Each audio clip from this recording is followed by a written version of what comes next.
Hello and welcome to Classic Books in Wonderland. My name is Jenny and I am your host here. I am very happy to have you. It is St. Patrick's Day, so happy St. Patrick's Day if you're watching this today. If you're watching this later on, I'm sorry you missed out.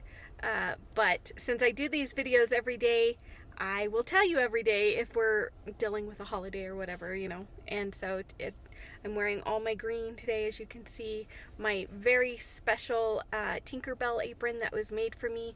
I was part of a production of Peter Pan a few years back, and the cast very kindly had this particular apron made for me as a gift. And I've worn it, I think, every St. Patrick's Day since then. So, because it's perfect. It's green.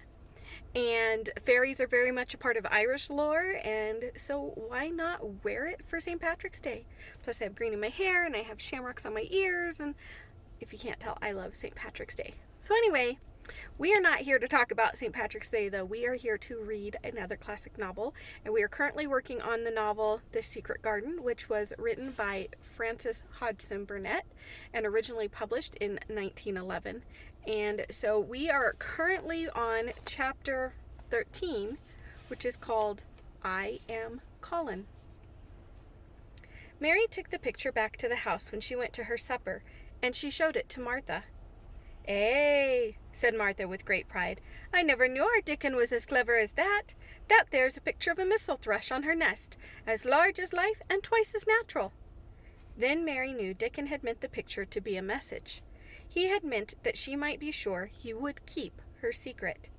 Her garden was her nest, and she was like a missel thrush. Oh, how she did like that queer common boy! She hoped he would come back the very next day, and she fell asleep looking forward to the morning. But you never know what the weather will do in Yorkshire, particularly in the springtime. She was awakened in the night by the sound of rain beating with heavy drops against her window. It was pouring down in torrents, and the wind was wuthering round the corners and in the chimneys of the huge old house.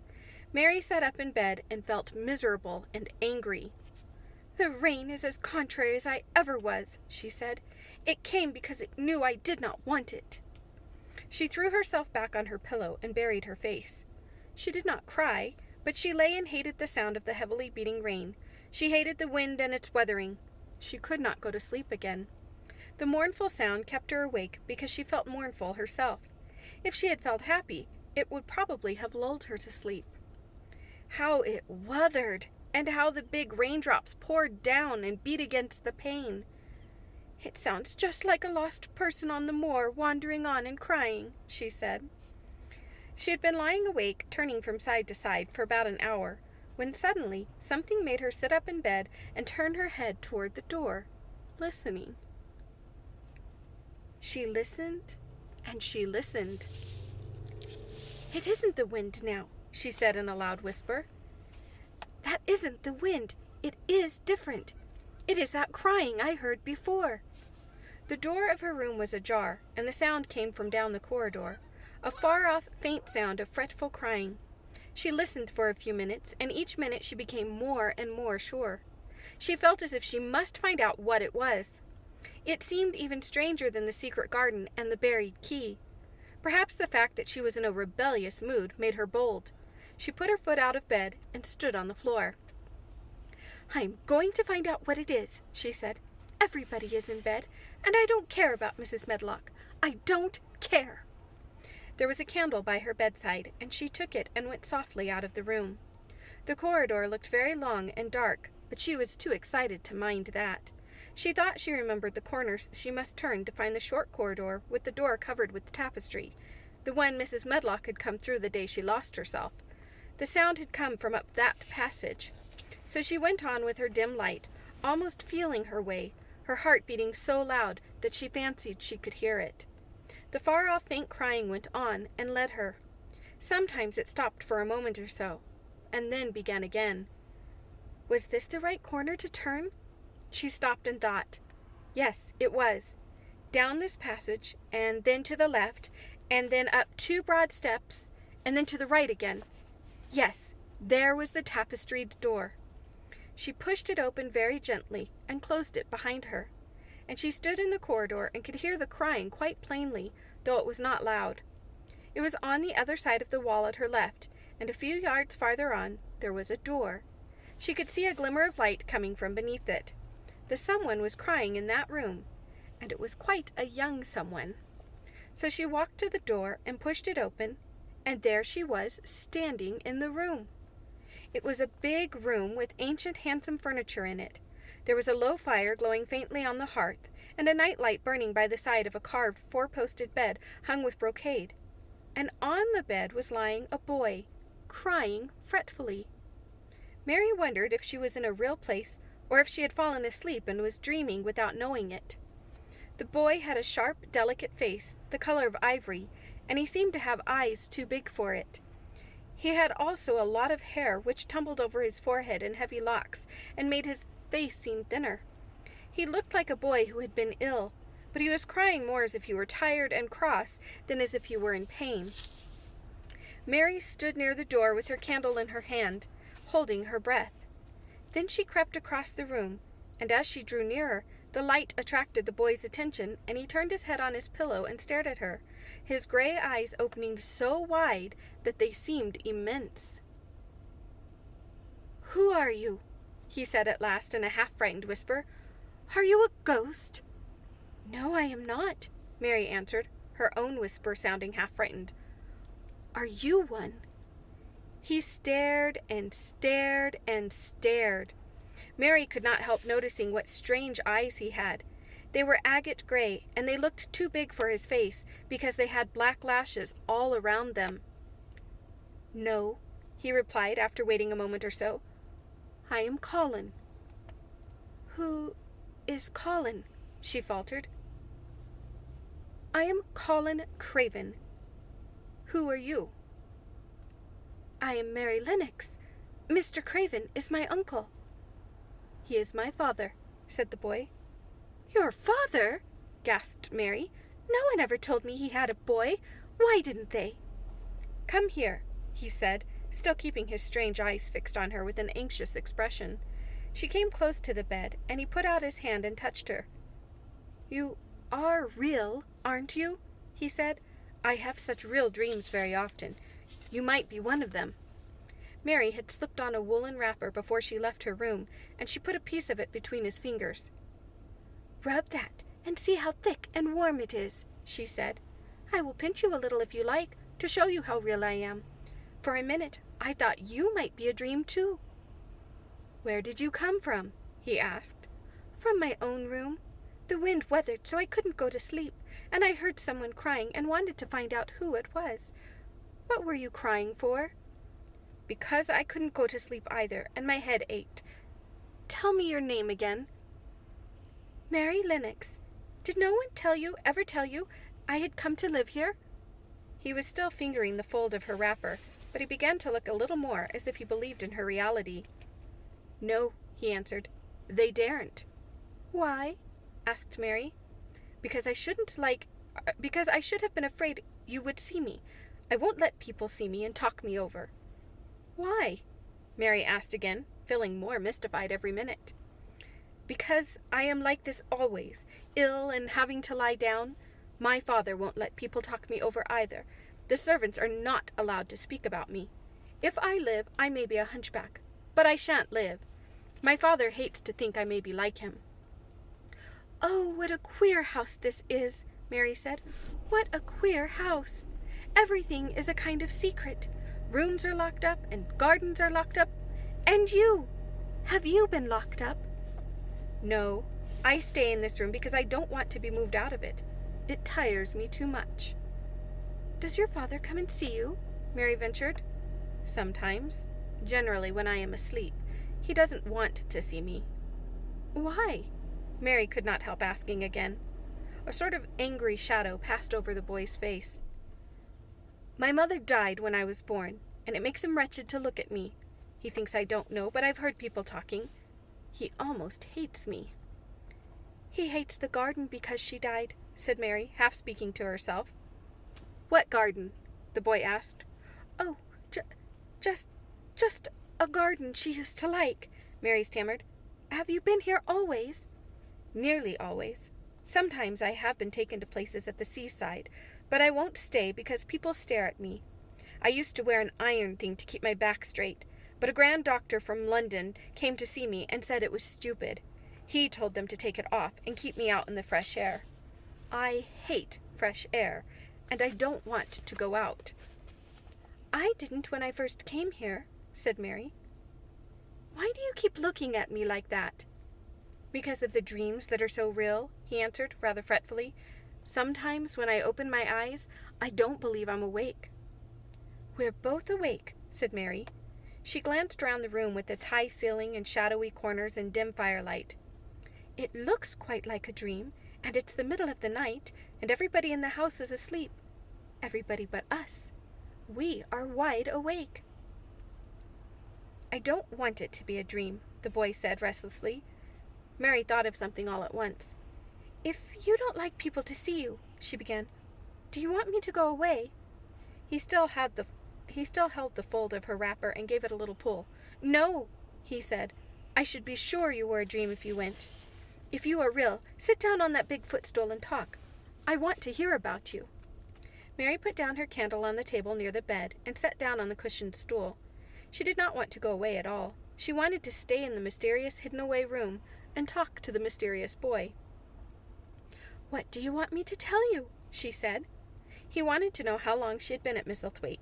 He wanted to know which corridor her room was on. He wanted to know what she had been doing, if she disliked the moor as he disliked it, where she had lived before she came to Yorkshire. She answered all these questions and many more, and he lay back on his pillow and listened. He made her tell him a great deal about India and about her voyage across the sea. She found out that because he had been an invalid, he had not learned things as other children had. One of his nurses had taught him to read when he was quite little, and he was always reading and looking at pictures and splendid books. Though his father rarely saw him when he was awake, he was given all sorts of wonderful things to amuse himself with. He never seemed to have been amused, however. He could have anything he asked for, and was never made to do anything he did not like to do. "Everyone is obliged to do what pleases me," he said indifferently. "It makes me ill to be angry. No one believes I shall live to grow up." He said it as if he was so accustomed to the idea that it had ceased to matter to him at all. He seemed to like the sound of Mary's voice. As she went on talking, he listened in a drowsy, interested way. Once or twice she wondered if he were not gradually falling into a doze, but at last he asked a question which opened up a new subject. "How old are you?" he asked. "I am 10, answered Mary, forgetting herself for the moment. "And so are you." "How do you know that?" he demanded in a surprised voice. "Because when you were born the garden door was locked and the key was buried, and it has been locked 10 years. Colin half sat up, turning toward her, leaning on his elbows. "What garden door was locked? Who did it? Where was the key buried?" he exclaimed, as if he were suddenly very much interested. It was the garden Mr. Craven hates," said Mary nervously. "He locked the door. No one knows where he buried the key." "What sort of a garden is it?" Colin persisted eagerly. "No one has been allowed to go into it for 10 years, was Mary's careful answer. But it was too late to be careful. He was too much like herself. He, too, had had nothing to think about, and the idea of a hidden garden attracted him as it had attracted her. He asked question after question. Where was it? Had she never looked for the door? Had she never asked the gardeners? "They won't talk about it," said Mary. "I think they have been told not to answer questions." "I would make them," said Colin. "Could you?" Mary faltered, beginning to feel frightened. If he could make people answer questions, who knew what might happen? "Everyone is obliged to please me. I told you that," he said.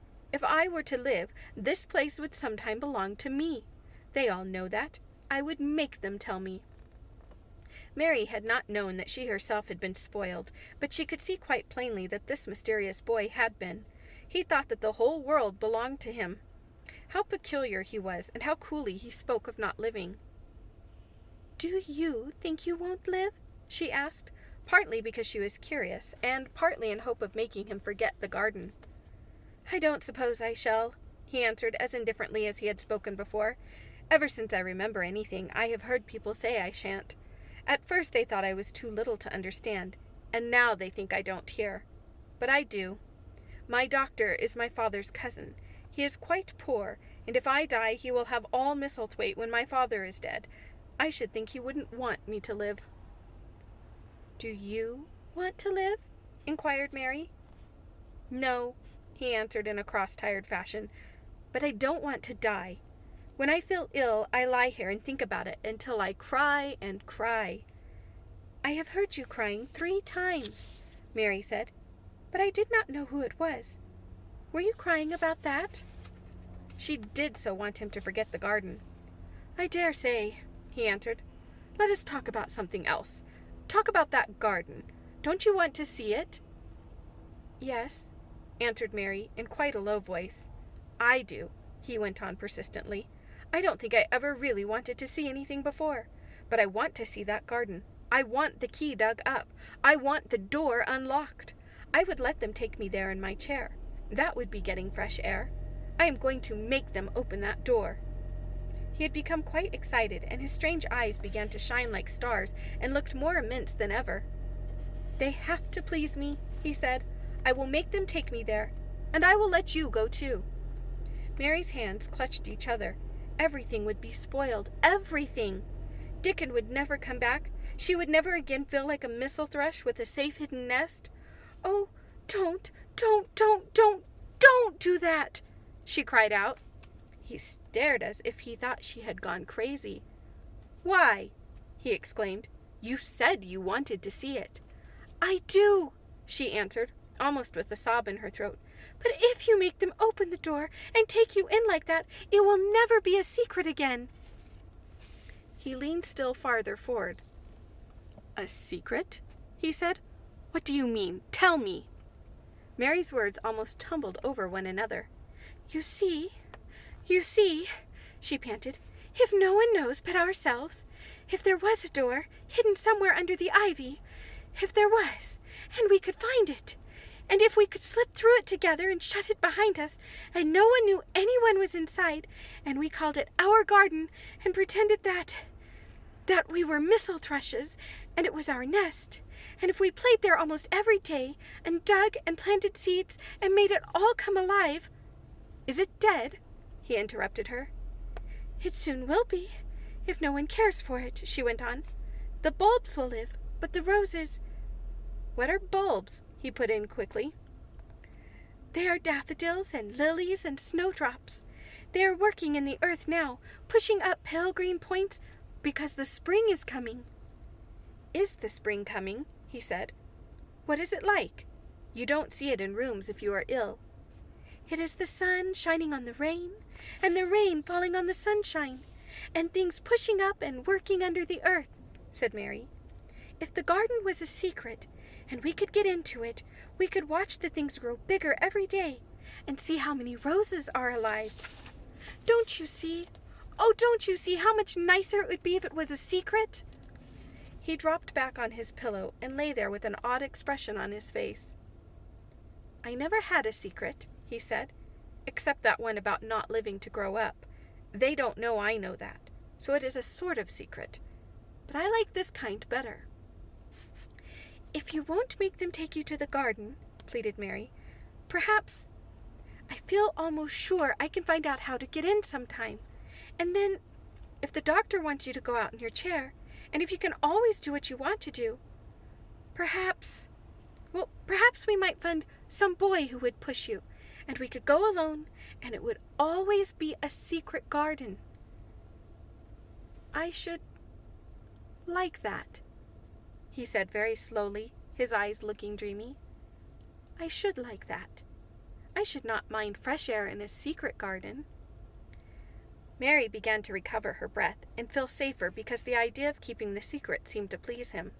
She felt almost sure that if she kept on talking and could make him see the garden in his mind as she had seen it, he would like it so much that he could not bear to think that everybody might tramp into it when they chose. "I'll tell you what I think it would be like if we could get into it," she said. "It has been shut up so long, things have grown into a tangle, perhaps." He lay quite still and listened while she went on talking about the roses, which might have clambered from tree to tree and hung down, about the many birds which might have built their nests there because it was so safe. And then she told him about the robin and Ben Weatherstaff, and there was so much to tell about the robin, and it was so easy and safe to talk about it, that she ceased to be afraid. The robin pleased him so much that he smiled until he looked almost beautiful. And at first Mary had thought that he was even plainer than herself, with his big eyes and heavy locks of hair. "I did not know birds could be like that," he said. "But if you stay in a room you never see things. What a lot of things you know. I feel as if you had been inside that garden." She did not know what to say, so she did not say anything. He evidently did not expect an answer, and the next moment he gave her a surprise. "I am going to let you look at something," he said. "Do you see that rose-colored silk curtain hanging on the wall over the mantelpiece?" Mary had not noticed it before, but she looked up and saw it. It was a curtain of soft silk hanging over what seemed to be some picture. "Yes," she answered. "There is a cord hanging from it," said Colin. "Go and pull it." Mary got up, much mystified, and found the cord. When she pulled it, the silk curtain ran back on rings, and when it ran back, it uncovered a picture. It was the picture of a girl with a laughing face. She had bright hair tied up with a blue ribbon, and her gay, lovely eyes were exactly like Colin's unhappy ones, agate gray and looking twice as big as they really were because of the black lashes all around them. "She is my mother," said Colin complainingly. "I don't see why she died. Sometimes I hate her for doing it." "How queer," said Mary. "If she had lived, I believed I should not have been ill always," he grumbled. "I dare say I should have lived too, and my father would not have hated to look at me. I dare say I should have had a strong back. Draw the curtain again." Mary did as she was told and returned to her footstool. "She is much prettier than you," she said, "but her eyes are just like yours. At least they are the same shape and color. Why is the curtain drawn over her?" He moved uncomfortably. "I made them do it," he said. "Sometimes I don't like to see her looking at me. She smiles too much when I am ill and miserable. Besides, she is mine, and I don't want everyone to see her." There were a few moments of silence, and then Mary spoke. "What would Mrs. Medlock do if she found out that I had been here?" she inquired. "She would do as I told her to do," he answered, "and I should tell her that I wanted you to come here and talk to me every day. I am glad you came." "So am I," said Mary. "I will come as often as I can, but," she hesitated, "I shall have to look every day for the garden door." "Yes, you must," said Colin, "and you can tell me about it afterward." He lay thinking a few minutes as he had done before, and then he spoke again. "I think you shall be a secret too," he said. "I will not tell them until they find out. I can always send the nurse out of the room and say that I want to be by myself. Do you know Martha?" "Yes, I know her very well," said Mary. "She waits on me." He nodded his head toward the outer corridor. "She is the one who is asleep in the other room. The nurse went away yesterday to stay all night with her sister, and she always makes Martha attend to me when she wants to go out. Martha shall tell you when to come here." Then Mary understood Martha's troubled look when she had asked questions about the crying. "Martha knew about you all the time?" she said. "Yes, she often attends to me. The nurse likes to get away from me, and then Martha comes." "I have been here a long time," said Mary. "Shall I go away now? Your eyes are sleepy." "I wish I could go to sleep before you leave me," he said rather shyly. "Shut your eyes," said Mary, drawing her footstool closer, "and I will do what my ayah used to do in India. I will pat your hand and stroke it, and sing something quite low." "I should like that, perhaps," he said drowsily. Somehow she was sorry for him and did not want him to lie awake, so she leaned against the bed and began to stroke and pat his hand and sing a very low little chanting song in Hindustani. "That is nice," he said. "More drowsy still." And she went on chanting and stroking. But when she looked at him again, his black lashes were lying close against his cheeks, for his eyes were shut, and he was fast asleep. So she got up softly, took her candle, and crept away without making a sound. So thank you very much for joining me again for yet another chapter of The Secret Garden. I'm always so glad that you want to listen to me read out loud. I love doing it, and I love having a little bit of an audience to do it too. So if you are new here, if this is the first time you've joined our channel, and you want to catch up on the rest of the book, you can go all the way back to the first Secret Garden video posted, and you can listen in order. There is also a playlist for The Secret Garden, and all of the chapters that we've read so far are there. We also have Anne of Green Gables if you want to read that book along with us. If you are new here and you have not yet done so, please hit that little subscribe bell. Then you will be notified every time I upload a new video. You can also give it a thumbs up if you really enjoyed it, or if you have comments or questions about the story, please go ahead and leave those in the comments and I will be sure to answer them for you. Otherwise, again, happy St. Patrick's Day, and I will see you in the next video.